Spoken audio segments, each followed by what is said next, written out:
Vraiment planifier ça. Putain, le marchand de glace est en train de passer.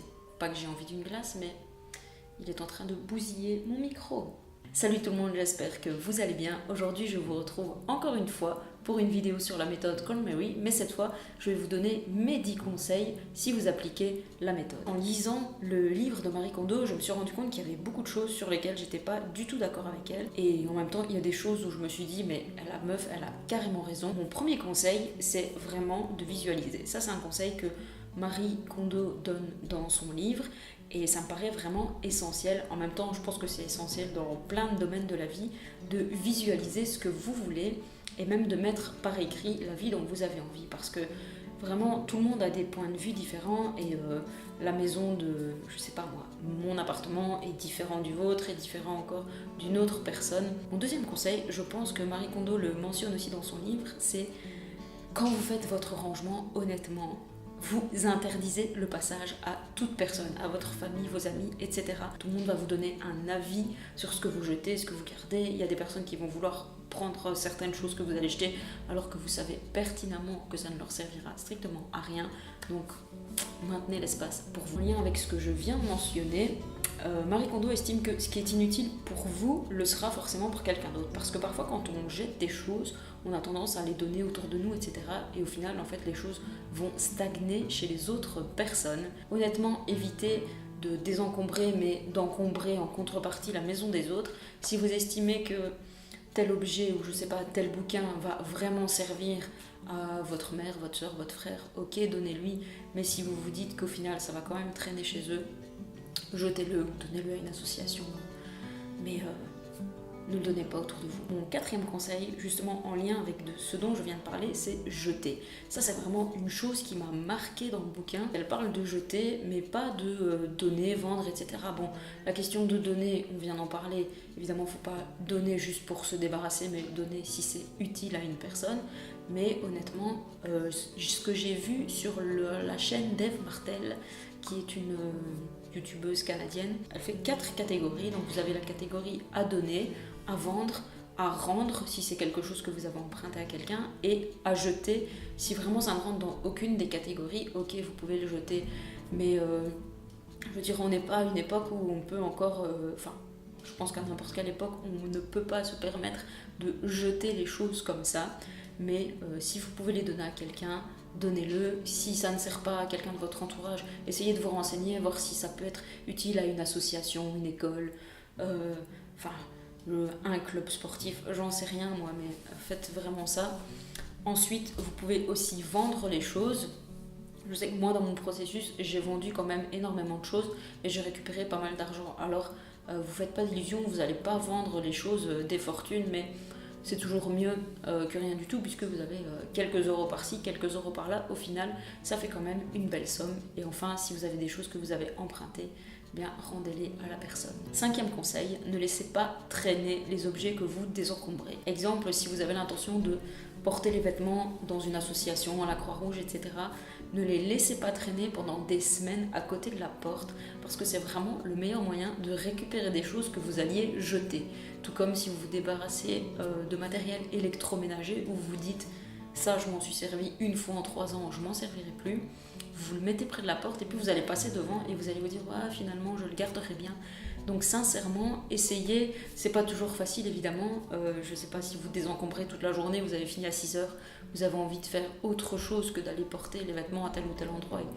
Et peut-être que les personnes ne sont pas toujours disponibles pour vous accueillir, mais évitez de laisser traîner ça pendant des semaines. Mon 6e conseil, c'est de penser avant tout à votre bien-être. Donc, si vous estimez qu'il y a des objets dont vous n'avez plus besoin ou plus envie dans votre environnement, vous devez avant tout penser à vous et pas aux personnes qui vous entourent. Peut-être que parfois vous allez avoir, je sais pas, je vais prendre l'exemple d'un bouquin par exemple, ou un objet de déco qu'on vous a offert et en fait, honnêtement, vous n'en avez plus du tout envie et vous allez un peu culpabiliser et le garder parce que la personne vous l'a offert et vous vous sentez mal vis-à-vis d'elle. Je pense qu'il faut s'imaginer la situation en sens inverse. Vous-même, vous avez offert des objets à des personnes qui ne font plus du tout partie de votre vie et qui ne sont plus proches. et vous vous demandez pas quotidiennement, tiens, je me demande s'il a gardé ça, etc. Ça fait partie du passé, et si la personne l'a jeté depuis, ça n'a plus aucune influence sur votre vie, et en plus, ça ne vous appartient pas. Donc, honnêtement, dans la situation inverse, n'hésitez pas. 7e conseil, osez le changement.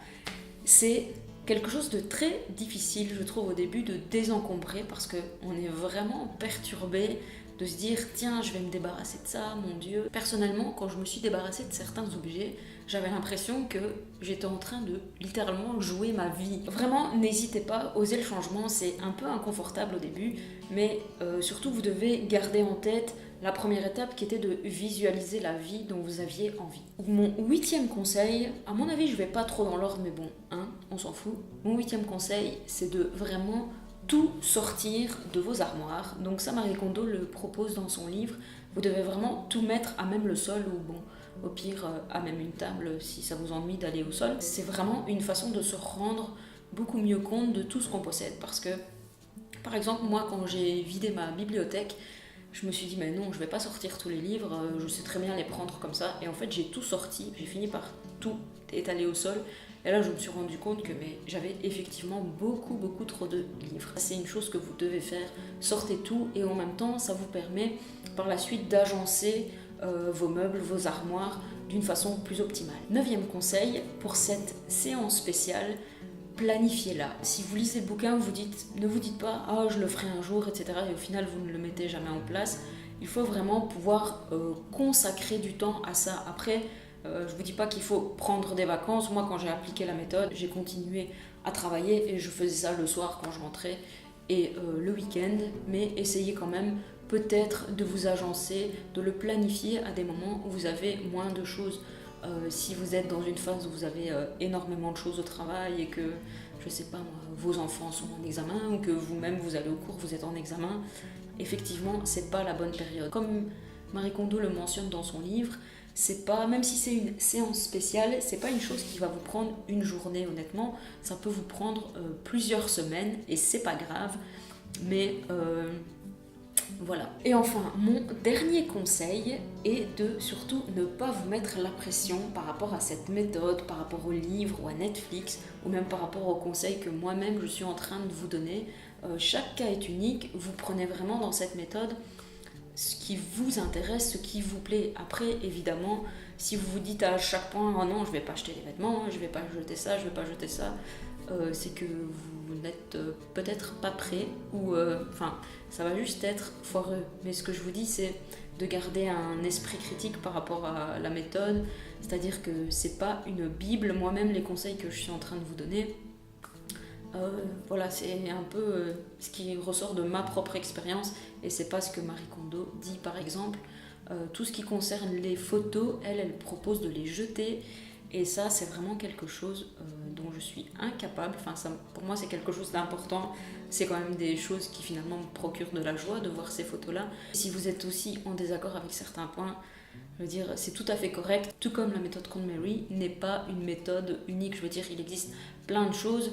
L'important, c'est que vous preniez ce qui vous intéresse et vous bricolez, vous faites votre propre méthode, celle qui vous convient, celle qui vous permettra d'atteindre vos objectifs. Voilà, c'est tout pour aujourd'hui. J'espère que vous aurez trouvé des conseils intéressants. Si vous avez aimé la vidéo, n'hésitez pas à la liker. N'hésitez pas non plus à vous abonner à ma chaîne et à activer la cloche pour recevoir les notifications quand je poste des nouvelles vidéos. Sur ce, je vous souhaite une bonne journée, une bonne soirée et je vous souhaite de vivre la vie qui vous convient et qui vous appartient. À bientôt!